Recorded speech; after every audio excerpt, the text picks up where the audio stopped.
Après que Dieu ait restauré mon mariage, parce que Dieu n'est pas quelqu'un qui parle et qui laisse après, non. Dieu, il honore, il accomplit, il fait vraiment, il ne change pas sa parole.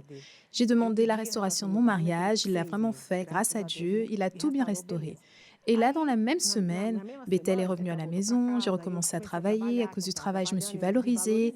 Et la meilleure est que j'ai commencé à ne plus avoir de temps pour aller à l'église, pour chercher Dieu, je vacillais de nouveau.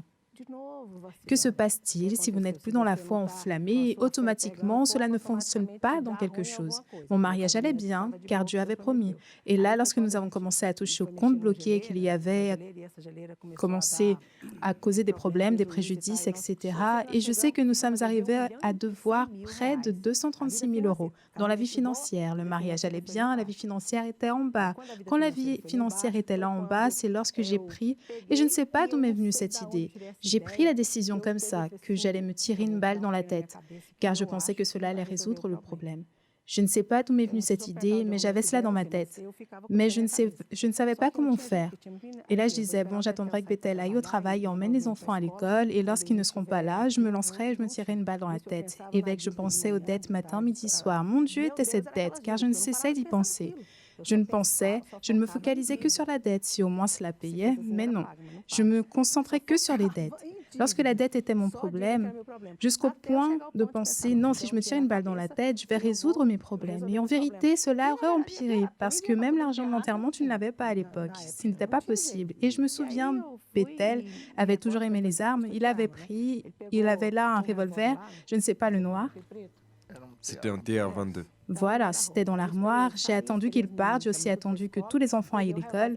J'ai pris le revolver et je l'ai mis sur la tête pour tirer et mettre fin à tout cela. Il y avait quelque chose qui se produit dans notre tête et comme ça, non, ça va résoudre, tout va finir, ça donnera la paix à ton mari, tes enfants iront bien. C'est ce qui vient dans notre Vous tête. allez vous reposer. Exactement. Lorsque j'ai mis le revolver ici, pensons aux dernières minutes, à la dernière conversation, là j'ai entendu, je louais la maison dans laquelle je me trouvais, il y avait un grillage devant et j'ai entendu ceci devant la porte, un battement de main.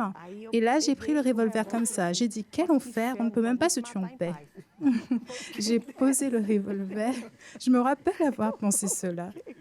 J'ai posé le revolver par terre et je suis allée voir ce qui dérangeait mon moment. C'était un pasteur du centre d'accueil, des pasteurs du centre d'accueil universel. Oui, il est arrivé là, il n'était pas seul, il n'entre pas seul non plus. Il est arrivé avec un autre jeune homme, avec lui un auxiliaire, je ne sais pas, et il a mis la main sur le grillage. Évêque, je me suis arrêtée ainsi à la porte et je l'ai regardé. Il a dit, Madame, je suis venu voir comment vous allez.